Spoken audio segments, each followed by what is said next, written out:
I never thought a few bags of road salt would destroy my life in Pine Ridge, Colorado. But here I was, standing in my garage at 6 in the morning, staring at the orange violation notice taped to my door like some kind of scarlet letter. The paper fluttered in the cold November breeze, and I could already feel my blood pressure rising as I read the words printed in bold across the top. $500. $500 for storing road salt in my garage with the door partially open. I crumpled the notice in my fist and looked at the neatly stacked bags of salt against my garage wall. 20 bags, to be exact. I had bought them on sale at the hardware store 2 weeks ago, preparing for the brutal Colorado winter everyone knew was coming. My name is Isaac Morrison, and I had lived in the Pinecrest Village subdivision for 3 years. It was one of those planned communities that looked picture perfect in the brochures, with matching beige townhouses, manicured lawns, and strict rules about everything from mailbox colors to when you could put your trash bins out. I should have known better than to think I could live my life in peace here. The HOA president was a woman named Patricia Henderson, but everyone called her Pat the Enforcer behind her back.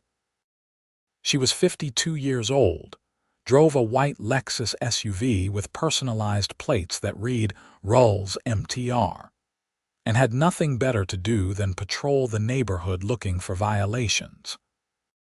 Her hair was always styled in that particular way middle-aged white women seemed to favor, highlighted blonde with enough hairspray to survive a hurricane. She wore athleisure everywhere, even though I had never seen her actually exercise. I walked back inside my townhouse and threw the violation notice on my kitchen counter. My coffee maker beeped, and I poured myself a cup, trying to calm down before I did something stupid. The notice claimed that storing road salt with my garage door open violated Section 47.3b of the Community Guidelines, which stated that no materials for construction, landscaping, or maintenance may be stored in a manner visible from the street or common areas. It was complete nonsense. My garage door had been open maybe 6 inches because I was airing out some paint fumes from a project I had done the day before. The salt bags were barely visible unless you were actively looking for something to complain about, which Patricia clearly had been. I grabbed my phone and pulled up the Community Guidelines document I had saved when I first moved in. Section 47.3b did exist, but it specifically mentioned construction materials like lumber and landscaping supplies like mulch. Road salt for winter safety was not listed anywhere. I felt a small victory brewing in my chest. This was going to be easy to fight. The HOA board meeting was scheduled for Thursday evening, 3 days away. I marked it on my calendar and decided I would present my case there. In the meantime, I went about my normal routine.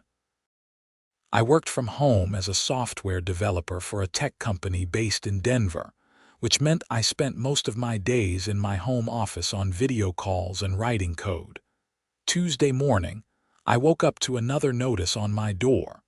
This one was red instead of orange.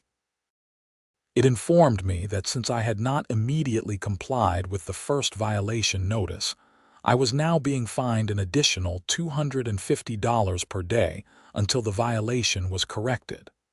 My hands shook as I read it. This was insane. That would be $750 total by Thursday if I did nothing. I called the HOA management company immediately.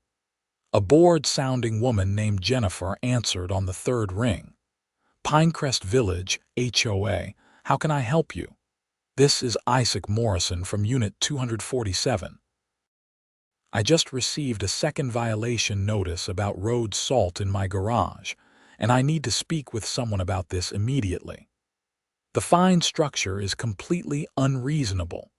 Jennifer sighed like I was the 10th person that day to call with a complaint, which I probably was. All violation disputes must be brought before the board at the monthly meeting. The next meeting is Thursday at 7 p.m. in the community center. I know when the meeting is.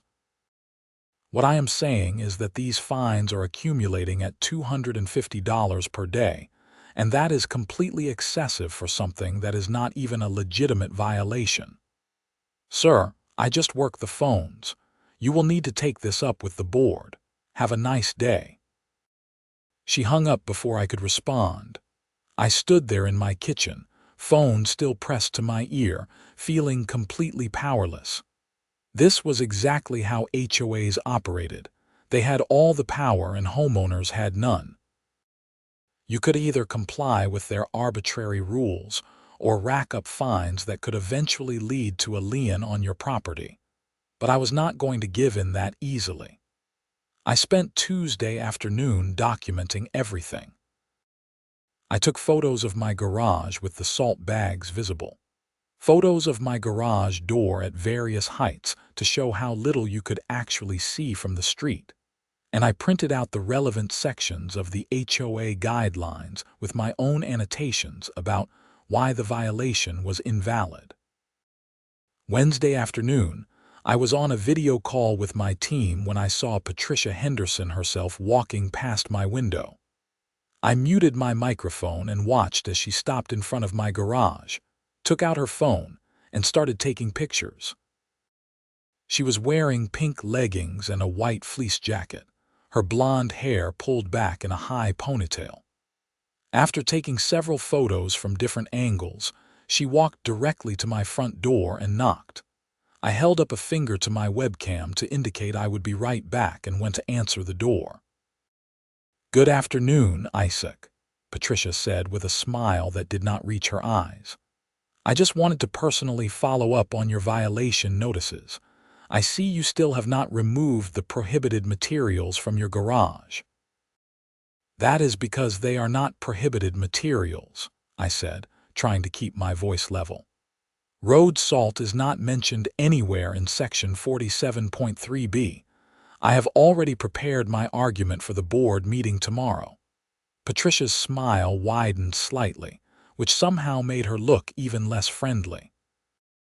Section 47.3b clearly states that maintenance materials may not be stored in a manner visible from common areas.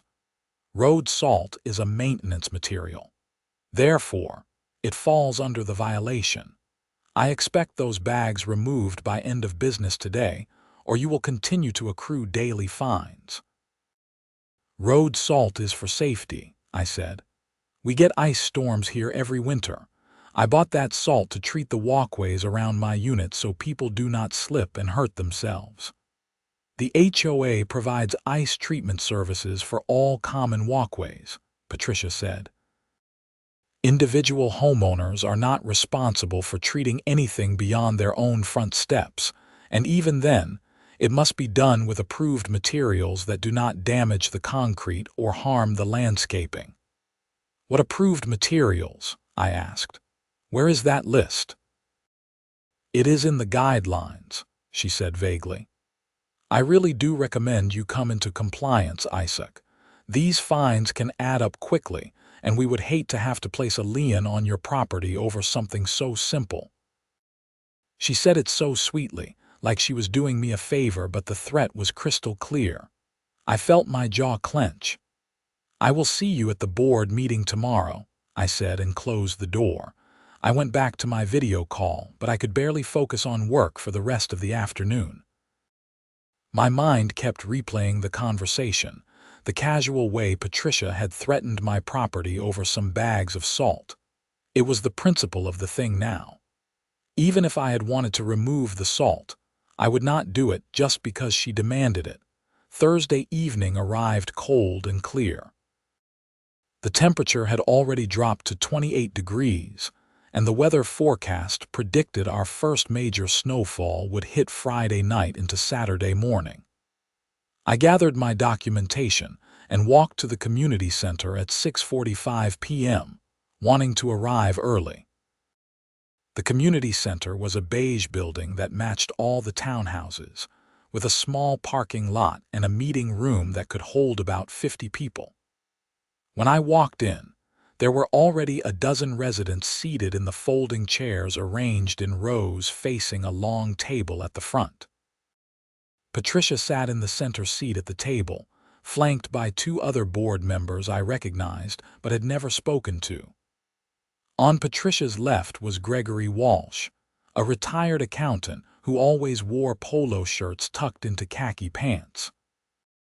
On her right was Maureen Chen, a woman in her 60s who worked as a real estate agent. I took a seat in the third row and waited. More residents filtered in over the next 10 minutes, and by 7 p.m., there were about 25 people in the room. Patricia called the meeting to order by rapping her knuckles on the table. "Good evening, everyone. Thank you for attending this month's Pinecrest Village HOA board meeting. We have several items on the agenda tonight, but first, we need to address some ongoing violations in the community."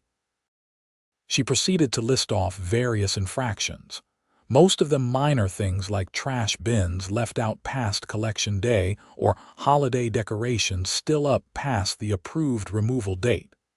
Then she got to me. Unit 247, Isaac Morrison, is currently in violation of Section 47.3b for improper storage of maintenance materials. As of today, Mr. Morrison owes $1,000 in fines and has refused to come into compliance despite multiple notices. Multiple heads turned to look at me. I felt my face flush with anger and embarrassment. "I have prepared a statement," I said, standing up. "May I address the board?" Patricia looked annoyed but nodded. "You have 3 minutes." I walked to the front of the room and laid out my documentation on the table in front of the board members. Section 47.3b does not list road salt as a prohibited material. It specifically mentions construction materials and landscaping supplies. Road salt is a safety item that I purchased to treat walkways during winter weather. Furthermore, my garage door was only partially open for ventilation purposes, making the salt barely visible from the street. I have photographs here showing that you would have to actively stop and look into my garage to even notice the bags. Gregory leaned forward to look at the photos. Maureen picked up my printed copy of the HOA guidelines with my annotations.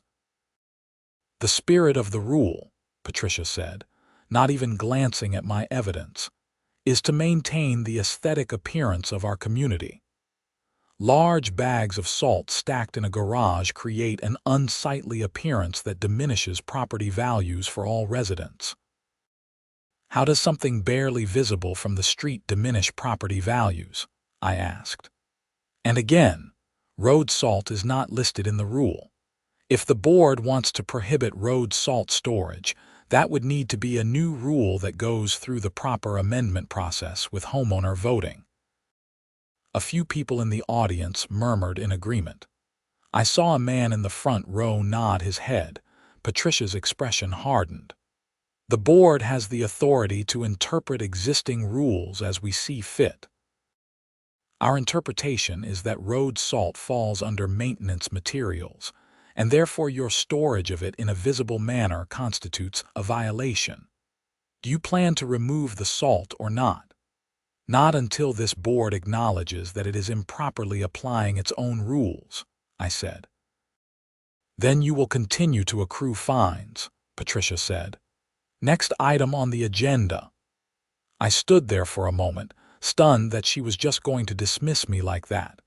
Gregory looked uncomfortable, and Maureen was still reading through my documentation, but neither of them said anything. I gathered my papers and returned to my seat, my heart pounding with frustration. The rest of the meeting dragged on for another hour, covering topics like the budget for new landscaping and plans for holiday decorations in common areas. I barely listened. When the meeting finally ended, I walked out into the cold night air feeling defeated. A man approached me in the parking lot. He was in his 30s, tall and thin with glasses and a wool coat. "Hey man, that was complete nonsense what they did to you in there." "Thanks," I muttered. "I am David, Unit 189. Patricia did something similar to me last year over my window treatments. She claimed they were not the approved color scheme, but the guidelines said nothing specific about window treatment colors. Cost me $800 before I just gave in and bought new curtains." "This is ridiculous," I said. "How does she have this much power?" David shrugged. "She runs the board like a dictatorship. Gregory and Maureen just go along with whatever she wants because it is easier than fighting her. And the management company does not care as long as they get their fees. My advice: just do what she wants. It is not worth the stress." I thanked him for the warning and drove home, but his words only made me angrier. The idea of just giving in to Patricia's bullying went against everything in my nature. I was not going to remove that salt out of principle now. Friday morning, I woke up to find a certified letter taped to my door. It was a formal notice from the HOA's attorney, stating that I now owed $1,250 in fines and had 10 days to pay or face legal action, including the possibility of a lien being placed on my property. The letter was signed by a lawyer named Robert Fernandez from a firm in Denver. I called the law office immediately and asked to speak with Fernandez. His secretary said he was in court but would call me back. He never did. The snow started falling Friday evening, just as predicted. By Saturday morning, we had 8 inches of fresh powder, and the temperature had dropped to 15 degrees. I looked out my window and watched as the HOA's contracted snow removal service cleared the parking lots and main walkways, but they did a minimal job at best. They just pushed the snow to the sides, leaving a thin layer of packed snow on the ground that would turn to ice as people walked on it. I knew what was coming. I had lived through 3 winters in Colorado, and I knew that this packed snow would freeze overnight. Then more people would walk on it, polishing it into a skating rink. By Sunday morning, those walkways would be treacherous. The responsible thing would be to put down salt to prevent ice formation, but I had been fined for storing salt. Patricia had made it clear that the HOA would handle ice treatment, so I decided to do exactly what she wanted. I would remove my salt bags and let the HOA take care of everything.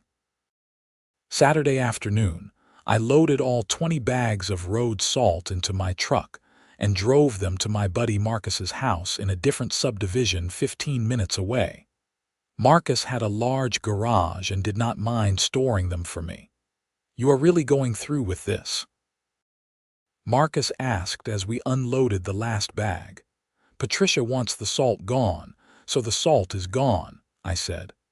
"Now the HOA can take care of ice prevention like they promised. You are playing a dangerous game, man." "No, I am just following the rules," I said with a grim smile. "Exactly as they are written." Sunday morning, I woke up to the sound of someone screaming outside. I jumped out of bed and looked out my window. A woman was lying on the ground near the mailboxes, clutching her ankle. 2 other residents were trying to help her up, but they were slipping on the ice themselves. The walkway from the parking lot to the mailboxes was a solid sheet of ice, gleaming in the morning sunlight. I got dressed and went outside, carefully navigating the ice using the grass beside the walkway. The woman on the ground was Deanne Carter, a nurse who lived in Unit 301. Her face was twisted in pain. "I think it is broken," she gasped. "Someone needs to call an ambulance." Another resident already had his phone out. I looked around at the walkway. The entire main path through the community center was completely iced over. The packed snow from yesterday had melted slightly in the afternoon sun, then frozen solid overnight. It was exactly what I had predicted. The ambulance arrived 20 minutes later, and the paramedics had to be extremely careful approaching Diane because of the ice. They ended up bringing a stretcher across the grass. As they loaded Diane into the ambulance, I saw Patricia Henderson walking toward the scene. She was moving carefully, taking tiny steps, but even she nearly lost her balance twice. "What happened?" she demanded. "Diane slipped on the ice," someone said. "These walkways are death traps. Where is the salt?" Patricia looked around at the icy paths, her expression shifting from concern to annoyance. "The contracted service should have treated these yesterday." "Well, they did not," another resident said sharply. "My wife could have broken her neck walking to her car this morning." "I will contact the service immediately," Patricia said. She pulled out her phone and walked away, presumably to make the call. I went back to my townhouse and made coffee, watching from my window as more residents ventured out and struggled with the ice. Several more people slipped, though fortunately, no one else seemed to be seriously hurt. Around 10 a.m., a truck from the snow removal company finally showed up, and two guys in heavy coats spread some ice melt on the main walkways. But they only did the primary paths, ignoring the secondary walkways that connected different sections of the townhomes. Monday morning, I received an email from the HOA management company. It was a mass message to all residents, explaining that due to unforeseen circumstances, the ice treatment of walkways had been delayed, but the situation was now resolved. It made no mention of Diane Carter's injury or the multiple other slips and falls that had occurred. I was finishing my morning coffee when my doorbell rang. I opened it to find Patricia standing there with Gregory Walsh. Neither of them looked happy. "Good morning," I said pleasantly. "Mr. Morrison, we have confirmed that you removed the salt bags from your garage," Patricia said. "While we are pleased that you have come into compliance with the violation, we need to discuss your outstanding fines." "I am not paying those fines," I said. "They were improperly assessed based on a misinterpretation of the HOA rules." Gregory cleared his throat. "Isaac, we really do not want this to escalate further. If you just pay half the amount, we can consider the matter settled." I almost laughed. "You want me to pay $625 for being falsely accused of a violation? No, I am not paying anything." Patricia's face flushed slightly. "Then we will have no choice but to proceed with legal action. Our attorney will file a lien against your property." "Do what you need to do," I said. But I should mention that several residents slipped and fell on Sunday because the HOA failed to properly treat the walkways for ice. One woman, Diane Carter, was taken away in an ambulance with what appeared to be a serious ankle injury. "I wonder how the HOA's liability insurance will handle that claim." Patricia's expression shifted, a flicker of worry crossing her face. "The contracted service was responsible for ice treatment. Any liability would fall on them." "Maybe," I said. "But the HOA is responsible for hiring competent contractors and ensuring they fulfill their duties. If Diane decides to sue and I was her, I would name both the contractor and the HOA. Especially after that email this morning trying to downplay what happened." Gregory looked genuinely concerned now. "We did not downplay anything. We just informed residents that the situation was handled. You did not mention that someone was seriously injured, and you did not explain why the ice treatment was delayed in the first place." "That looks like the HOA trying to avoid responsibility." Patricia drew herself up, trying to regain control of the conversation. "Is that a threat, Mr. Morrison?" "No, it is an observation. I am just pointing out that the HOA might want to focus on actual safety issues rather than harassing homeowners over road salt that would have prevented yesterday's problems." I closed the door before either of them could respond. My hands were shaking slightly from the adrenaline, but I felt good. I had stood my ground, and I had made them think twice about pursuing their ridiculous fines. Over the next few days, I heard through the neighborhood gossip chain that Diane Carter's ankle was indeed broken, and she was considering legal action against the HOA. Several other residents who had slipped were also talking about joining her complaint. The mood in the community had shifted. People were angry about the ICE situation, and Patricia's popularity was taking a serious hit. Wednesday evening, I received a phone call from Maureen Chen, the board member who had been sitting on Patricia's right during the meeting. "Isaac, this is Maureen Chen from the HOA board. Do you have a few minutes to talk?" "Sure," I said, curious about what she wanted.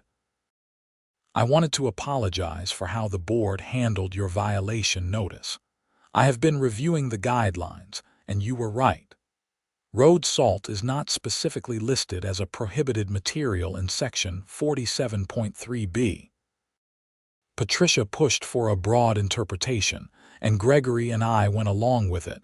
But after the incidents on Sunday, I have been reconsidering a lot of things. This was unexpected. I appreciate you saying that.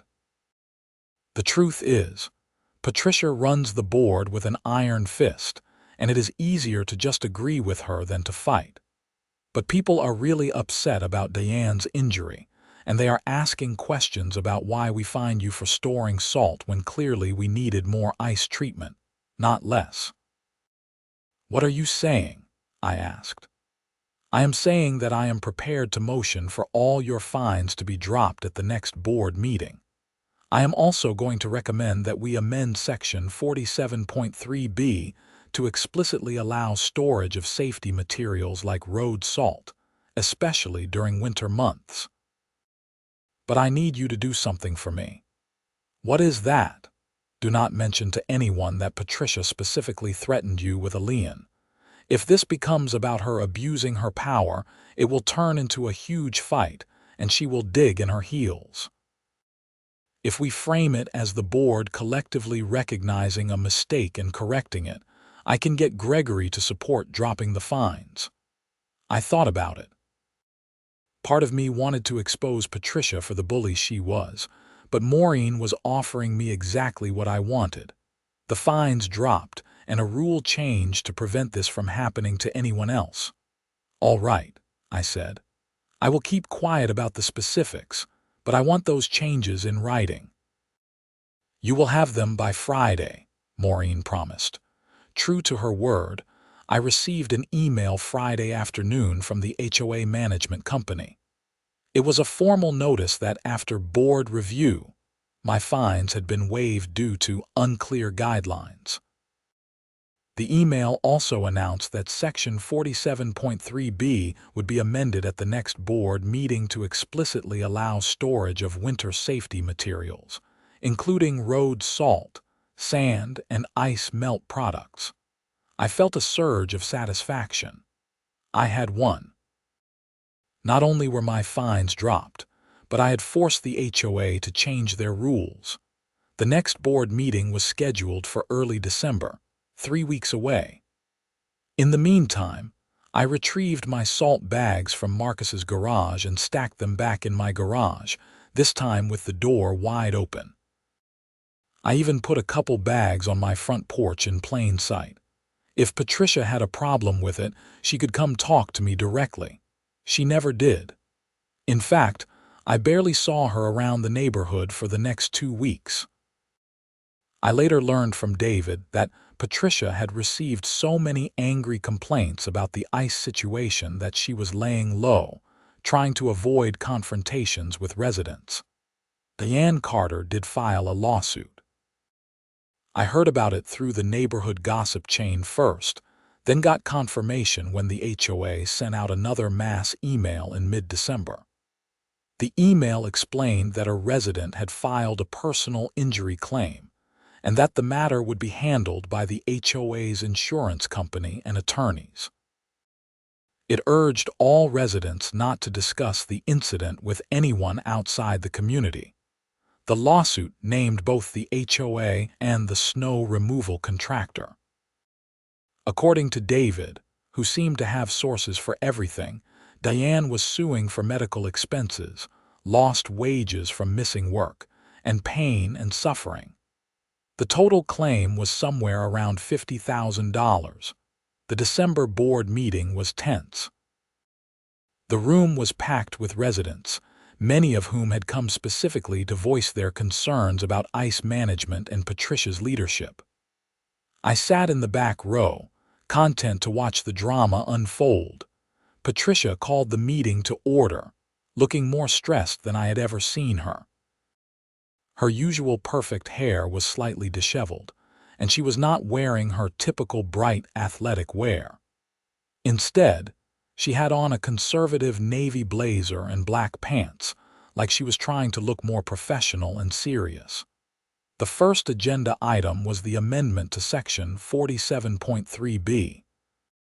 Maureen made the motion to explicitly allow storage of winter safety materials, and Gregory seconded it. There was no discussion. The motion passed unanimously, and just like that, my ordeal was officially over. But the residents were not done. During the open forum portion of the meeting, one person after another stood up to complain about the HOA's handling of winter safety. My mother is 78 years old and was terrified to leave her house for 3 days because of the ice, one woman said. This is unacceptable. I saw the emails where Isaac Morrison was fined for storing salt, another man said. How does it make sense to fine someone for trying to prevent the exact problem we ended up having? Patricia tried to maintain control. As you all know, we have amended the guidelines to address the storage issue, and we have spoken with our snow removal contractor about improving their ice treatment protocols. That is not good enough, someone shouted from the middle of the room. Diane is in a walking boot for 6 weeks because of your incompetence. The meeting devolved into chaos, with multiple people trying to speak at once. Patricia kept banging on the table, trying to restore order, but she had lost the room. Finally, a woman in the front row stood up and made a motion to call for a special election to replace the entire board. That got everyone's attention. Gregory and Maureen both looked shocked. Patricia's face went pale. You cannot do that in the middle of a meeting, Patricia sputtered. That would require a petition signed by 20% of the homeowners. Then I will start the petition tonight, the woman said. I am sure I can get the signatures by the end of the week. She was right. Within 5 days, the petition had more than enough signatures, and a special election was scheduled for mid-January. Patricia, Gregory, and Maureen all chose to run for re-election, but they each faced at least 2 challengers. The community was ready for change. I did not run for the board myself. I had no interest in that kind of responsibility, but I did pay attention to the candidates and their platforms. One of them was David, the guy who had warned me about Patricia after the first board meeting. His platform was simple: transparency, common sense enforcement of rules, and prioritizing safety over aesthetics. I voted for him. The election results were announced on January 18th. Patricia lost her seat by a landslide. Gregory managed to keep his position, barely, but Maureen was voted out and replaced by a younger woman named Stephanie who worked as an attorney and had promised to review all HOA rules for legal compliance. David won a seat as well, along with 2 other newcomers. The new board held their first meeting in early February, and the difference in tone was immediately obvious. There was actual discussion and debate instead of Patricia dictating decisions. One of the first orders of business was hiring a new, more reliable snow removal contractor and establishing clear protocols for ice treatment, including specific timeframes and accountability measures. They also reviewed the situation with Diane Carter's lawsuit. The insurance company was handling the claim, but the new board wanted to make sure the community learned from the incident. They established a safety committee and invited residents to volunteer. I considered joining, but decided I had dealt with enough HOA drama for a while. Patricia stayed in the community but kept an almost invisible profile. I would occasionally see her Lexus in the parking lot, but I never saw her walking around the neighborhood anymore. Her reign of terror was over. As for me, I kept my salt bags in my garage and used them liberally throughout the winter whenever ice started to form on the walkways near my unit. Several neighbors thanked me for it. One elderly woman named Margaret brought me homemade cookies to express her appreciation for keeping the path near her townhouse safe. The lawsuit settled in March. I do not know the exact terms because settlement details were confidential, but David told me he heard it was in the range of $35,000. The HOA's insurance covered most of it, but it still resulted in a premium increase that would affect all homeowners' quarterly fees. Some people grumbled about the increased fees, but most residents agreed that it was a necessary consequence of the board's previous mismanagement. The new board made sure to communicate transparently about the situation, which helped maintain trust. One afternoon in late March, after the snow had finally melted and the first signs of spring were appearing, I was checking my mail when I saw Patricia getting into her Lexus. She saw me at the same time, and for a moment, we just looked at each other across the parking lot. I thought about saying something, maybe asking how she was doing, but I could not bring myself to pretend at pleasantries. She had tried to bully me with fines over nothing, had dismissed legitimate safety concerns, and had created a hostile environment in what was supposed to be a community. The fact that someone got seriously hurt because of her priorities spoke for itself. Patricia looked away first, got in her car, and drove off. I finished collecting my mail and went back to my townhouse, feeling nothing but relief that her chapter in Pinecrest Village history was over. The following months were peaceful. The new board continued to make improvements, including better communication with residents, more reasonable interpretation of rules, and a focus on actual quality of life issues rather than petty aesthetic complaints. They even established an online portal where residents could submit maintenance requests and track their status, something Patricia had always refused to implement because she preferred controlling all information flow through herself. In June, I was working in my home office when I received an unexpected email from Maureen Chen. She had moved out of Pinecrest Village a few weeks after losing her board seat, relocating to a house she bought in a nearby neighborhood. Her email was brief but sincere. Isaac, I wanted to reach out and apologize again for my role in the situation with your salt storage fine. I have thought a lot about that incident and the events that followed. I let Patricia bully me into supporting decisions I knew were wrong because it was easier than confronting her. That was cowardly, and it took someone getting hurt for me to finally speak up. I hope you know that I genuinely regret how things were handled, and I am glad the new board is running things the way they should have been all along.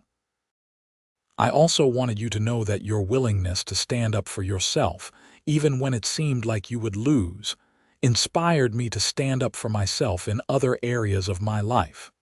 Thank you for that. Best regards, Maureen. I read the email twice, surprised by her candor. I wrote back a short response thanking her for the apology and wishing her well in her new home. It felt like closing a chapter. Summer passed without incident. I used my garage however I wanted, stored whatever materials I needed for projects, and never received a single violation notice.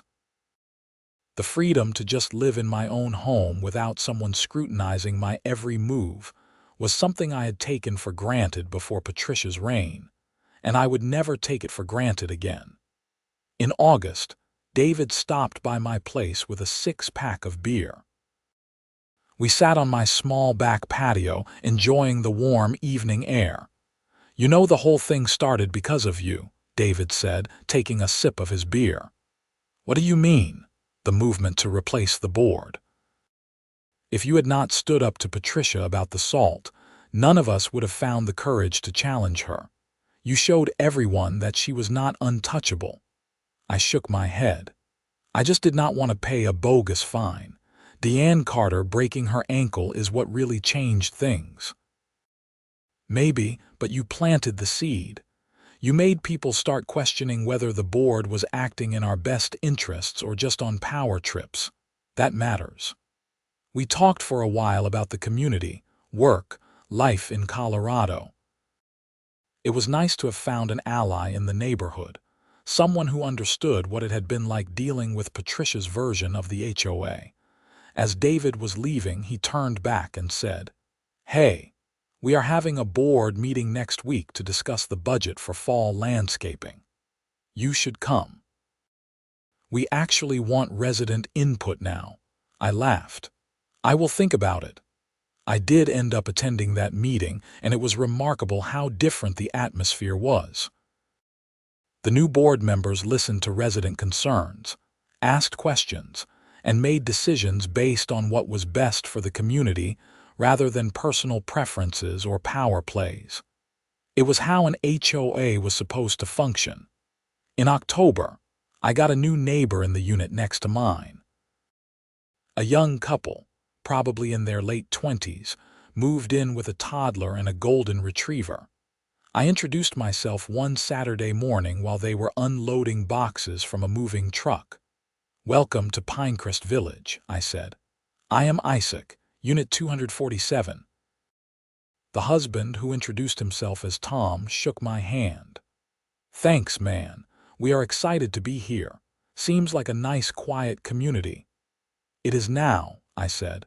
"Just some friendly advice. Read the HOA guidelines carefully, but do not stress too much about them. The current board is pretty reasonable." Tom laughed. "That is good to hear. We almost did not buy here because of some of the reviews we read online about the HOA being crazy strict, but our realtor said there had been some big changes recently." "There were," I confirmed. "Things are much better now." As winter approached again, I made my annual trip to the hardware store to stock up on road salt.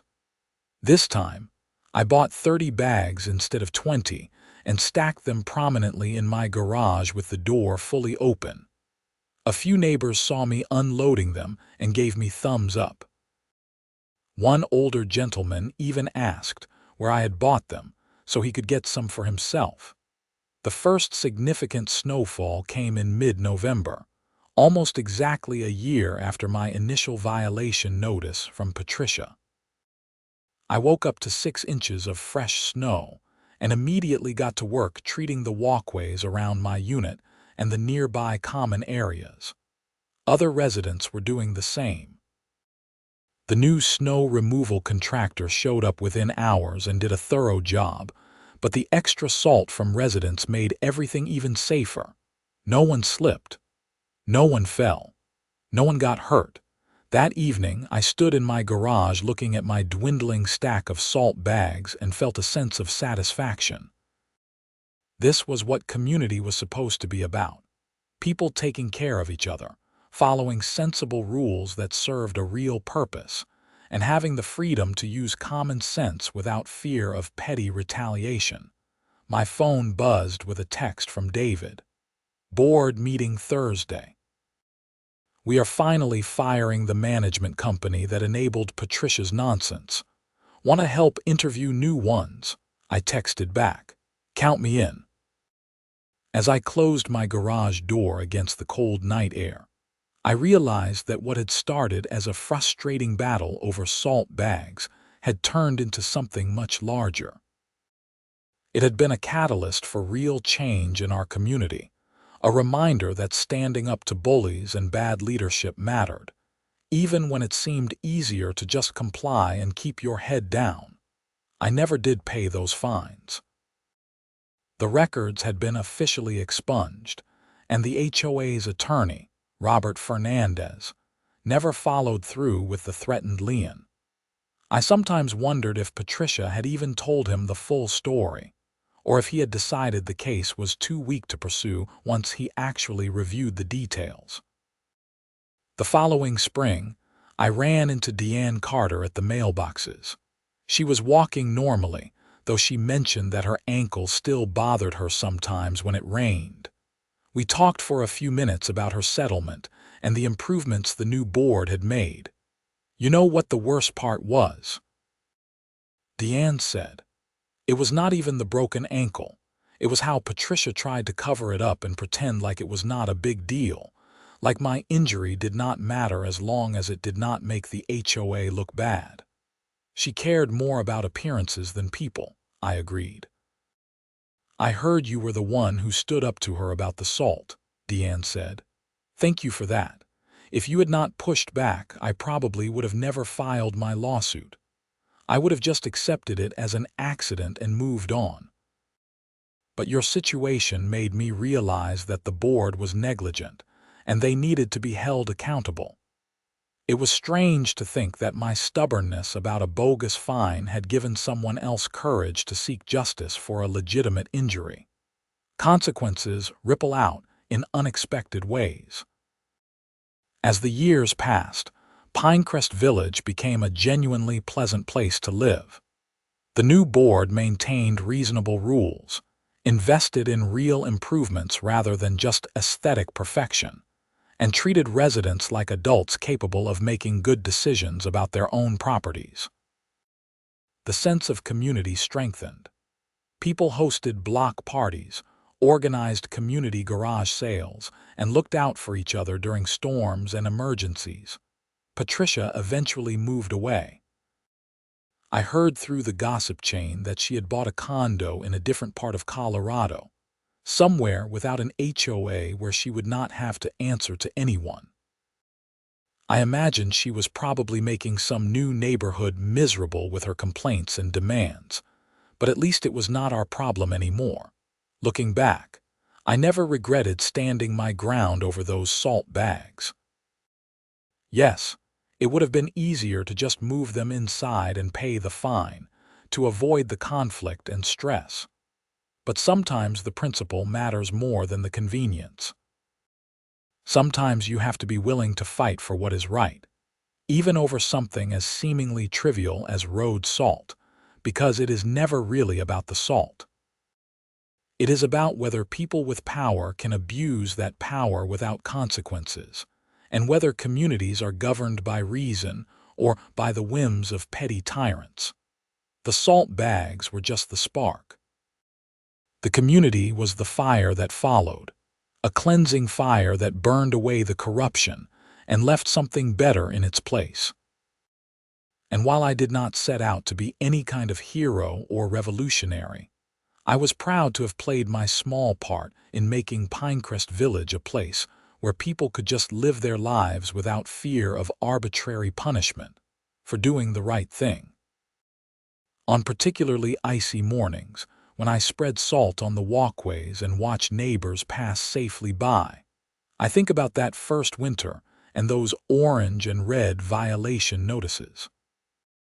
I think about Patricia's threats and the days of uncertainty when I did not know if I would end up losing my home over this ridiculous dispute.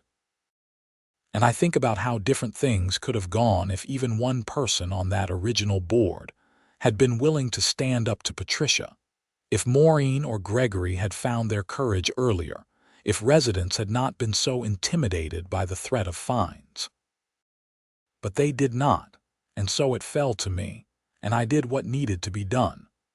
Not because I was particularly brave or principled, but because the situation was so absurd that I could not bring myself to just accept it. Sometimes that is all it takes. One person refusing to accept the absurdity, refusing to bow to pressure, refusing to let bullies win. The salt bags still sit in my garage every winter, stacked neatly against the wall with the garage door open whenever I feel like it. They are not just de-icing material anymore. They are a reminder that communities belong to the people who live in them, not to the petty bureaucrats who try to control them. They are a symbol of the change we made together, residents who got tired of being pushed around and decided to push back. And every time I grab a bag to treat an icy patch, I smile a little, remembering the look on Patricia's face when she realized she had picked the wrong person to bully, the wrong issue to make a stand on, and the wrong community to think she could control forever. She wanted to fine me for storing salt, so I removed it and let everyone see exactly what happens when safety takes a back seat to petty rule enforcement. Sometimes the best way to prove your point is not to argue, but to let reality demonstrate the consequences of bad leadership. The ice did not lie. The injuries did not lie. And in the end, neither did the voting residents who decided they deserved better. The story of the salt bags became a sort of legend in Pinecrest Village, told to new residents as a cautionary tale about the bad old days before the board reforms. Parents told their kids. Real estate agents mentioned it when showing properties. It became part of our community identity. We were the neighborhood that stood up to a tyrant HOA president and won. And me. I was just the guy who really wanted to keep his salt.